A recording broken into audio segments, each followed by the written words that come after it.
Hello guys, Bigg Boss season 7 ഇന്നലത്തെ എപ്പിസോഡിന്റെ റിവ്യൂയിലേക്ക് എല്ലാവർക്കും സ്വാഗതം. നമ്മൾ റിവ്യൂയിലൂടെ പോകുന്നതിന് മുമ്പ് ഞാൻ നിങ്ങളെ രസകരമായ ഒരു വീഡിയോ കാണിച്ചു തരാം.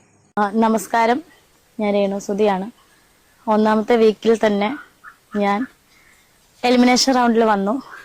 അപ്പം അകത്തിരിക്കുന്ന പുള്ളിക്കാരി പുറത്തു നിന്നുകൊണ്ട് ഞാൻ ഒന്നാം റൗണ്ടിലെ എലിമിനേഷനിൽ വന്നു. എന്താ ഇത്, ഡബിൾ പ്ലേയോ? മറ്റേ നമ്മുടെ മാജിക് ലാബ് സിനിമയിലെ ജയറാമിന്റെ ഒക്കെ ഒരു വേഷപ്പകർച്ച എന്ന് വേണമെങ്കിൽ പറയാം അല്ലേ. പുള്ളിക്കാരി അകത്താണുള്ളത്. പക്ഷെ ഒരു 50 ദിവസം അല്ലെങ്കിൽ ഒരു 100 ദിവസത്തെ വോട്ട് ചോദിക്കുന്ന വീഡിയോ മിക്കവാറും എന്റെ പേര് രേണുസുതി, ഞാൻ ഒന്നാമത്തെ ആഴ്ച എലിമിനേഷനിൽ വന്നു, എന്റെ പേര് രേണുസുതി, ഞാൻ രണ്ടാമത്തെ ആഴ്ച എലിമിനേഷനിൽ വന്നു, എന്റെ പേര് രേണുസുതി, ഞാൻ മൂന്നാമത്തെ ആഴ്ച എലിമിനേഷനിൽ വന്നു. ഈ സേഫ്റ്റി ടാങ്ക് വിളിക്കുന്ന കാര്യം മാത്രം മുൻകൂട്ടി അറിഞ്ഞില്ല. അതും കൂടെ അറിഞ്ഞായിരുന്നെങ്കിൽ അതിനും കൂടെ ഒരു വിക്ടിം കാർഡ് വീഡിയോ പിടിച്ചു വെച്ചുകൊണ്ട് ബിഗ് ബോസിനകത്തോട്ട് പോയാനെ. ഇവിടെ നിങ്ങൾ ഇതൊന്ന് ശ്രദ്ധിച്ചു നോക്കുക. അതിൽ വോട്ട് ചെയ്യേണ്ട രീതി എങ്ങനെയാണ് ഹോട്ട്സ്റ്റാറിൽ എന്നുള്ള കാര്യം കൂടെ അറ്റാച്ച് ചെയ്തുകൊണ്ടാണ് രേണുവിന്റെ PR ടീമുകൾ വളരെ ഭംഗിയായിട്ട് ഈ വീഡിയോ യൂട്യൂബ് ചാനലിനകത്തും ഇൻസ്റ്റാഗ്രാമിനകത്തും ഫേസ്ബുക്കിനകത്തും ഒക്കെ അപ്ലോഡ് ചെയ്ത് വെച്ചിട്ടുള്ളത്. ബാക്കി കേൾക്കാം. എന്നെ സ്നേഹിക്കുന്ന, എൻ്റെ ഫാമിലിയെ സ്നേഹിക്കുന്ന, സുചേട്ടനെ സ്നേഹിക്കുന്ന ഓരോരുത്തരുടെയും വിലയേറിയ വോട്ടുണ്ടെങ്കിൽ മാത്രമേ എനിക്ക് ഈ ഗെയിമിൽ മുന്നോട്ട് പോകാൻ സാധിക്കത്തുള്ളൂ. നിങ്ങളുടെ മുമ്പോട്ട് പോകാൻ സാധിക്കത്തക്ക വേണം. ഈ ഒരാഴ്ചയായിട്ട് ആ വീടിനകത്ത് ഒരു ചുക്കും ഒരു ചുണ്ണാമ്പും ഒന്നും ചെയ്തിട്ടില്ല. പിന്നെ ജനങ്ങളെ വോട്ട് ഇങ്ങനെ എരന്ന് വാങ്ങാൻ നാണമില്ലല്ലോ. രേണു എന്തായാലും കേൾക്കൂല. രേണുവിന്റെ PR-നോടാ ചോദിക്കുന്നത്. ഉളുപ്പ് ലേശെങ്കിലുണ്ടോ ഇങ്ങനെ എരന്ന് വാങ്ങാൻ വേണ്ടിയിട്ട്? ആർമി പേജ് ഇറങ്ങുന്നു, അതൊക്കെ പിന്നെ നോർമലി ഉള്ളതാണ്. പക്ഷെ ഒരുപാട് ആർമി പേജസുകൾ ഇറങ്ങുന്നു, ഫാൻ പേജസുകൾ ഇറങ്ങുന്നു, ചെറിയ ചെറിയ കുഞ്ഞു പേജസുകൾ വേറെ ഇറങ്ങുന്നു. PR ടീമിന്റെ പൂണ്ട് വിളയാട്ടമാണ് ഏഷ്യാന്റെ കമന്റ് ബോക്സിലും പിന്നെ അല്ലാണ്ട് ഈ രേണുസുതി റിലേറ്റഡ് ആയിട്ടുള്ള വീഡിയോസ് എല്ലാത്തിലും, എസ്പെഷ്യലി നെഗറ്റീവ് ഇടുന്ന വീഡിയോസിന്റെ അകത്തൊക്കെ PR ടീമിന്റെ വിളയാട്ടമാണ്. രേണു കിടക്കുന്നു, ഒരു സാഡ് മ്യൂസിക് ഇടുന്നു, രേണു നടക്കുന്നു, സാഡ് മ്യൂസിക് ഇടുന്നു, രേണു ആലോചിച്ചിരിക്കുന്നു, സാഡ് മ്യൂസിക് ഇടുന്നു, രേണു ചിരിക്കുന്നു, ക്യൂട്ട്നെസ് മ്യൂസിക് ഇടുന്നു. ഇതൊക്കെയാണ് PR ടീമിന്റെ ഭയങ്കര. പക്ഷെ ഇതൊരു അതിബുദ്ധിയായിപ്പോയി മക്കളെ. ഇങ്ങനെയാണോ? അപ്പൊ ഇവർക്ക് മാത്രം എന്താണ് പ്രത്യേകത? ഇവിടെ അവർ വോട്ട് ചോദിക്കുന്ന സമയത്ത് സുധിയെ ഇഷ്ടപ്പെടുന്ന ആളുകളും വോട്ട് ചെയ്യണം എന്നാണ് പറയുന്നത്. അപ്പൊ സ്വന്തം കഴിവിൽ, അതായത് ആ BB ഹൗസ് പോയിട്ട് ഇവര് ചെയ്യുന്ന കാര്യങ്ങൾ ഇവർക്ക് വിശ്വാസമില്ല, സ്വന്തം കഴിവിൽ വിശ്വാസമില്ല. ആൾക്കാരോട് എങ്ങനെയെങ്കിലും സുധീനെ സ്നേഹിക്കുന്ന ആൾക്കാർ ഒന്ന് വോട്ട് ചെയ്താ, കിച്ചുവിനെ സ്നേഹിക്കുന്ന ആൾക്കാർ ഒന്ന് വോട്ട് ചെയ്താ, എന്നെ സ്നേഹിക്കുന്ന ആൾക്കാർ ഒന്ന് വോട്ട് ചെയ്താ. എരപ്പ്. ഞാൻ വിചാരിച്ചു ഈ വോട്ടെങ്കിലും ഇറക്കാണ്ട് കഴിവ് കൊണ്ട് വാങ്ങുന്നു. പക്ഷെ അതിലും എരപ്പാ. നിങ്ങൾക്ക് നിങ്ങളുടെ ഇഷ്ടപ്രകാരമുള്ള പെർഫോമൻസ് ചെയ്യാൻ സാധിക്കത്തുള്ളൂ. സോ എല്ലാവരും സ്നേഹിക്കുന്ന ഞങ്ങളെ ഇഷ്ടപ്രകാരമുള്ള പെർഫോമൻസോ ആ BB ഹൗസിൽ മറ്റുള്ളവർ തെറ്റുകൾ പറഞ്ഞ് തിരിച്ചു തരുമ്പോ അതെന്നെ ഇഷ്ടം. ഈ നെഞ്ഞത്തടി തന്നെയല്ലേ? നമുക്ക് അതിലോട്ടൊക്കെ വേറെ ഇന്നലെ എപ്പിസോഡിൽ നെഞ്ഞത്തടിയും നാടകരംഗങ്ങളും ഒക്കെ ഉണ്ടായിരുന്നു. എല്ലാവരുടെയും വോട്ട് പ്രതീക്ഷിക്കുന്നു. Thank you. അവര് നിൽക്കുന്ന ബാക്ക്ഗ്രൗണ്ട് കണ്ടോ നിങ്ങൾ? ചേച്ചിയുടെ വീടാട്ടോ. പക്ഷെ ഇവിടെ ഒരു വ്യത്യാസം ഞാൻ കാണിച്ചു തരാം. പുള്ളിക്കാരി നിൽക്കുന്നത് ചേച്ചിയുടെ വീട്ടിലാണ്, വോട്ട് ചോദിക്കാൻ വേണ്ടി നിൽക്കുന്നത് ചേച്ചിയുടെ വീട്ടിലാണ്. പക്ഷെ പെങ്ങള് കുട്ടിക്ക് വോട്ട് ചോദിച്ചുകൊണ്ട് അപ്പനും അമ്മയും ചേച്ചിയും കൂടെ ഇരിക്കുന്നത് എവിടെയാണെന്നറിയോ? രേണുസുതിയുടെ മക്കൾക്കും അവർക്കും വേണ്ടി വെച്ചു കൊടുത്തിട്ടുള്ള വീട്ടിൽ. ഈ ഒരു വീഡിയോയില് രസകരമായ കാഴ്ച എന്ന് വെച്ചാൽ പുള്ളിക്കാരിന്റെ ഈ അമ്മ എന്ന് പറയുന്ന സ്ത്രീയുടെ വലിവും കാര്യങ്ങളും എല്ലാം തന്നെ വളരെ വൃത്തിക്ക് രീതിയിൽ അതിൽ കാണിച്ചിട്ടുണ്ട്.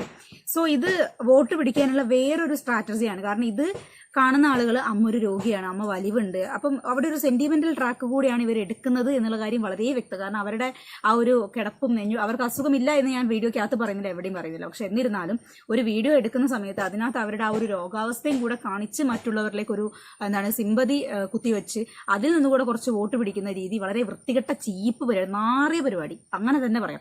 എന്താ രേണുസുതിക്ക് മാത്രം എന്താ 10-25 കൊമ്പ് എല്ലാ വർഷത്തോടെയും പൊന്നുന്നുണ്ടോ? അല്ല, എനിക്ക് അറിയാത്തോണ്ട് ചോദിച്ചാൽ അവിടെ 19 കണ്ടസ്റ്റൻസ് ഉണ്ട് മൊത്തത്തിൽ. അവരെയും കൂടെ കൂട്ടിയിട്ട് ഇവരുടേത് മാത്രം, ഞാൻ ബിഗ് ബോസിൽ പോയിട്ടില്ല, വീട്ടിലുണ്ട്, ഒരാഴ്ച ചേച്ചീനെ അവിടെ നിൽക്കാൻ വരിക എന്ന് പറഞ്ഞിട്ട് ശനിയാഴ്ച വീഡിയോ ഇടുന്നു. ഞായറാഴ്ച BB ഹൗസിനകത്ത് ലാലേട്ടന്റെ കൂടെ നിൽക്കുന്നു. തിങ്കളാഴ്ച ഞാൻ ബിഗ് ബോസ് പോവാണ് കേട്ടോ സുധിച്ചേട്ടാന്ന് പറഞ്ഞിട്ട് സുധിച്ചേട്ടന്റെ കലറയ്ക്കകത്ത് പോയിട്ട് കരഞ്ഞു മെഴുകുന്നു. ഇതെന്താ കുമ്പിടിയാ? 3 സ്ഥലത്ത് 3 സമയത്ത് പല പല വേഷത്തിൽ. അയ്യേ, ഞാൻ ഇത്രയും നിലവാരം താഴ്ന്ന ഒരു പ്രവൃത്തി ഇവരുടെ കയ്യിൽ നിന്ന് പ്രതീക്ഷിച്ചില്ല. ഞാൻ എന്റെ ഇത്രയും ദിവസത്തെ റിവ്യൂ, ഒരു 3 ദിവസം 4 ദിവസത്തെ റിവ്യൂ ഇട്ടപ്പോൾ ഞാൻ പറഞ്ഞു അവർക്ക് അവിടെ നല്ല കോണ്ടന്റ് കൊടുക്കാനുള്ള സംഭവങ്ങളും കാര്യങ്ങളും ഒക്കെ നടക്കുന്നുണ്ട്. അവരത് യൂട്ടിലൈസ് ചെയ്യുന്നില്ല. ബിഗ് ബോസ് കയറി കഴിഞ്ഞാൽ അവർക്കുള്ള നെഗറ്റീവ് റീച്ച് മാറ്റാൻ പറ്റും. ഫാനുകൾ കൂടി ഇപ്പം അക്ബർ സേഫ്റ്റി ടാങ്ക് എന്ന് വിളിച്ചതോടെ തന്നെ ഒരുപാട് പേര് അവരെ ഇപ്പോൾ സപ്പോർട്ട് ചെയ്യുന്നുണ്ട്. അപ്പൊ ഇതൊക്കെ കാൽക്കുലേറ്റ് ചെയ്ത് ഓക്കെ, അവരായിട്ടുണ്ടാക്കിയ ചീത്തപ്പേര് അവരായിട്ട് തന്നെ മാറ്റട്ടെ. ഇപ്പം ഞങ്ങളും അവരെ നല്ലത്, ഞാൻ ഉൾപ്പെടെ ഞാൻ നല്ലത് എന്ന് പറയണമെന്നുണ്ടെങ്കിൽ അവരുടെ ബിഗ് ബോസിന്റെ അകത്ത് അവരുടെ പ്രവൃത്തി നല്ലത് എന്ന് എനിക്ക് തോന്നുകയാണെങ്കിൽ നാളെ ഞാൻ നല്ലതാന്ന് പറയും. ചീത്ത ചെയ്താൽ ചീത്ത എന്ന് പറയും. അങ്ങനെ നല്ലത് ചെയ്തിട്ട് അയ്യേ എന്ന് പറയുന്ന ആളൊന്നും അല്ല. മനസ്സിലായോ? അവർ ചെയ്തത് നല്ലതാണ്. ഞാൻ സേഫ്റ്റി ടാങ്ക് എന്ന് വിളിച്ച കാര്യത്തിലൂടെ ഞാൻ യോജിക്കാത്ത ഒരാളും കൂടിയാണ്. ഓക്കെ, അപ്പൊ പിന്നെ ഇവരുടെ ഭാഗത്ത് ഇത്ര ഒരു ചീപ്പ് പട്ടിഷോ പ്രതീക്ഷിച്ചില്ല. എങ്ങനെയാണ് ഏഷ്യാനെറ്റും ബിഗ് ബോസും എല്ലാം ഇത് അലോ ചെയ്ത് കൊടുക്കുന്നത്? ഇത്രയും നേരമായിട്ട് അവരുടെ വീഡിയോ അതിനകത്ത് ടേക്ക് ഡൗൺ ചെയ്തിട്ടില്ല. ഒരു 600K ആൾക്കാരുടെ അടുത്ത് ഇപ്പൊ തന്നെ എന്താണ് സോഷ്യൽ മീഡിയാസിലൊക്കെ, പ്രത്യേകിച്ച് യൂട്യൂബിൽ 600K അടുത്ത് വ്യൂസ് കിട്ടിയ ഒരു വീഡിയോ ആണത്. ബാക്കി ആൾക്കാർക്കൊന്നും എന്താ ഇതുപോലെ വോട്ട് ചോദിക്കാൻ അറിയില്ല. ഇവരുടെ മാത്രം ഒരു പ്രത്യേകതയാണ് എന്താണെന്ന് വെച്ച് കഴിഞ്ഞാൽ ബിഗ് ബോസ് ഹൗസിനകത്ത് കയറി കഴിഞ്ഞിട്ട് ഫാമിലി ആയിട്ട് വോട്ട് ചോദിക്കുന്നു, കൊളീഗ്സ് വോട്ട് ചോദിക്കുന്നു, പിന്നെ അവർക്ക് എന്താണ് അച്ഛനും അമ്മയും പെങ്ങളും കൂടെ വോട്ട് ചെയ്യേണ്ടത് എങ്ങനെയാണെന്നും ഞങ്ങൾക്ക് വോട്ട് ചെയ്യണമെന്ന് പറയുന്നു. ഇന്റർവ്യൂ ചാനലുകൾ ഇവർക്ക് മാത്രം ഇന്റർവ്യൂ എടുത്തുകൊണ്ട് എന്താണ് മെയിൽ സ്ട്രീം അങ്ങനെയുള്ള യൂട്യൂബ് ചാനലുകളിൽ പോസ്റ്റ് ചെയ്യുന്നു. ഇവർക്ക് മാത്രം എന്താണ് ഇത്ര പ്രിവിലേജ്? ബാക്കി 18 കണ്ടസ്റ്റൻസ് അതിനകത്തുണ്ട്. അവർക്ക് അവരുടെ ഫാമിലി ആയിട്ട് അവരുടെ യൂട്യൂബ് ചാനൽ വോട്ട് ചെയ്യണേ എന്ന് പറഞ്ഞ് ഇങ്ങനെ ഇറന്നുകൂടെ? അവരൊക്കെ വോട്ട് ചോദിച്ചു കഴിഞ്ഞാൽ കൊടുക്കാൻ ഇഷ്ടം പോലെ ആൾക്കാരുണ്ട്. എസ്പെഷ്യലി അനുമോള്, അക്ബർ സിംഗറാണ്, എന്തൊക്കെ പറഞ്ഞു കഴിഞ്ഞാലും അക്ബർ സിംഗറാണ്, ഷാനവാസ്, ഇവരുടെ ഫാമിലി ആയിട്ട് ഇവർക്ക് മക്കളെയും കൂട്ടിച്ച് വോട്ട് ചെയ്യണം. കൂട്ടുകാർക്ക് എല്ലാവർക്കും പറഞ്ഞൂടെ? ഷാനവാസിനൊക്കെ ഒരുപാട് എന്താണ് സീരിയൽ നടന്മാരൊക്കെ ആയിട്ട് നല്ല കണക്ഷനുള്ള ആൾക്കാരാണ്. ഷാനവാസിന്റെ ആ ഒരു കണക്ഷൻ വെച്ചിട്ട് രേണുവിന്റെ കൊളിക്സ് ചോദിക്കുന്ന കാര്യം ഷാനവാസിന്റെ കൊളിക്സിന് ചോദിച്ചൂടെ? ഒരുമാതിരി പട്ടിഷോ പരിപാടി കാണിക്കുന്ന പട്ടിഷോ പരിപാടി. PR ടീമിനൊക്കെ വമ്പ തുക കൊടുത്തിട്ടുണ്ടെന്നതിനെ പറ്റിയ ചർച്ചകളും കാര്യങ്ങളൊക്കെ ഉണ്ട്. ഒരു യൂട്യൂബ് ചാനൽ വിത്ത് എവിഡൻസ് അവരിപ്പോൾ എടുത്ത് അത് ഇടും എന്നുള്ള കാര്യങ്ങൾ വരെ പറഞ്ഞിട്ടുണ്ട്. ഇനി അങ്ങനെ ഒരു വീഡിയോ വന്നു കഴിഞ്ഞാൽ നമുക്ക് എന്തായാലും അത് ചെയ്യാം. PR-കളുടെ വർക്ക് നന്നായിട്ട് നടക്കുന്നുണ്ട്. അല്ലാതെ രേണു സുധി ഒരാഴ്ചയായിട്ട് ആ വീടിനകത്ത് ഒന്നും ചെയ്തില്ല. പിന്നെ നവീനെങ്കിലും ഇത്തിരി കണ്ടന്റ് കൊടുക്കുന്നുണ്ട്, ക്യാമറ സ്പേസ് എടുക്കുന്നുണ്ട്. എന്നിട്ട് നവീൻ വോട്ടിന്റെ പുറകിലാണ് അല്ലേ? നന്നായിട്ട് പ്ലേ ചെയ്യുന്നുണ്ട്, നന്നായിട്ട് സംസാരിക്കാൻ കഴിവുള്ള. ഇവിടെ എവിടെയും അത്തരത്തിലൊരു കഴിവില്ലാത്ത ഇവക്ക് എങ്ങനെയാണ് സെക്കൻഡ് സ്ഥാനം വോട്ട് പിടിക്കാൻ പറ്റുന്നത് എന്നുള്ള കാര്യമാണ്. അവിടെയാണ് ഞാൻ പറഞ്ഞത് PR-ന്റെ നല്ല വമ്പം കളികൾ നടക്കുന്നുണ്ട് എന്നുള്ള കാര്യം. വീട് വെച്ച് കൊടുത്ത ആൾക്കാരെ മനഃപൂർവ്വ ഇന്റൻഷനോട് കൂടി വീണ്ടും ആട്ടിത്തുപ്പുക എന്നുള്ള ലക്ഷ്യത്തിലാണ് പുള്ളിക്കാരി എന്ത് ചെയ്തിട്ടുള്ളത്. ആ വീടിന്റെ മുമ്പിൽ നിന്ന് വോട്ടോ കാര്യങ്ങളോ അപേക്ഷിക്കാതെ ആ വീട്ടിൽ ഇരുന്നു കൊണ്ട് എന്താണ് മറ്റേ ഇതിന്റെ ഏഷ്യാനെറ്റിലേക്കുള്ള ആ ഒരു എന്താണ് ഇൻട്രോ വീഡിയോ എടുക്കാതെ ചേച്ചിയുടെ വീട്ടിൽ പോയി ചെയ്തിട്ടില്ല. പക്ഷെ ചേച്ചി അവരൊക്കെ എന്താണ് ഇവരുടെ വീട്ടിൽ വെച്ചാണ് ചെയ്തത്. ഇതുകൊണ്ട് ഈ രേഷ്മ പി തങ്കച്ചൻ അല്ലെങ്കിൽ രേഷ്മ പി തങ്കച്ചൻ ഇത്രയും വലിയ ബുദ്ധി പറഞ്ഞു കൊടുക്കുന്ന PR ടീം എന്താണ് ഉദ്ദേശിക്കുന്നത് എന്നുള്ള കാര്യം ഒന്ന് ഏതെങ്കിലും ഒരു ചാനൽ വഴി, നിങ്ങൾക്ക് ഒരുപാട് ഗ്രൂപ്പ്സും ചാനൽസും ഒക്കെ ഉണ്ടല്ലോ, അതുവഴി എങ്ങും വ്യക്തമാക്കി തന്ന വലിയ ഉപകാരം.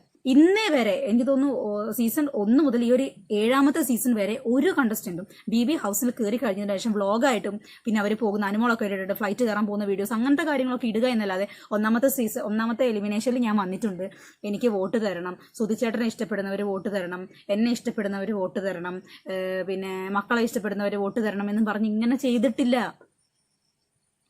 നിങ്ങൾ ബിഗ് ബോസ് കാണുന്ന പ്രേക്ഷകർ തീരുമാനിക്കുക. ഇങ്ങനെ ഫൗൾ പ്ലേ കളിക്കുന്ന ഒരാൾക്ക് നിങ്ങൾ വോട്ട് കൊടുക്കണമോ? നന്ദികേട് കാണിക്കുന്ന ഇതിപ്പോ ബിഗ് ബോസ് ഇതിനെ ചോദ്യം ചെയ്ത് കഴിഞ്ഞാൽ ലാലേട്ടൻ വീക്കെൻഡിൽ വന്ന് രേണു സുധി എന്താ ഈ ചെയ്തു വെച്ചെന്ന് ചോദിച്ചു കഴിഞ്ഞാൽ നീ ആരാടാ എന്റെ തന്തയാണോ എന്ന് ചോദിക്കും മിക്കവാറും ലാലേട്ടൻ്റെ അടുത്ത്. അതല്ല എന്നുണ്ടെങ്കിൽ പുള്ളിക്കാരി ഭയങ്കര പാവം നടിച്ചെന്നിട്ട് അയ്യോ അപ്പൊ പ്രേക്ഷകർക്ക് പിന്നെ സിമ്പതി, അയ്യോ ലാലേട്ടൻ രേണുവിനെ ചീത്ത പറഞ്ഞല്ലോ, ഇനി എന്ത് ചെയ്യും? അപ്പോഴേക്കും PR കുറച്ച് BGM-ഉം സാഡ് മ്യൂസിക്കും. അത് മണിക്കൂട്ടന്റെ സീസണിൽ എന്താണ് മണിക്കൂട്ടനെ ലാലേട്ടൻ വഴക്ക് പറഞ്ഞ സമയത്ത് ഒരാഴ്ച ഉണ്ടായിരുന്നു. പക്ഷെ അത് PR ആണ് എന്ന് തോന്നത്തക്ക വിധത്തിലല്ല. മണിക്കൂട്ടൻ അത്യാവശ്യത്തിന് കയറിയപ്പോൾ തന്നെ ജനഹൃദയങ്ങൾ കീഴടക്കിയ ഒരു കണ്ടസ്റ്റന്റ് ആയിരുന്നു.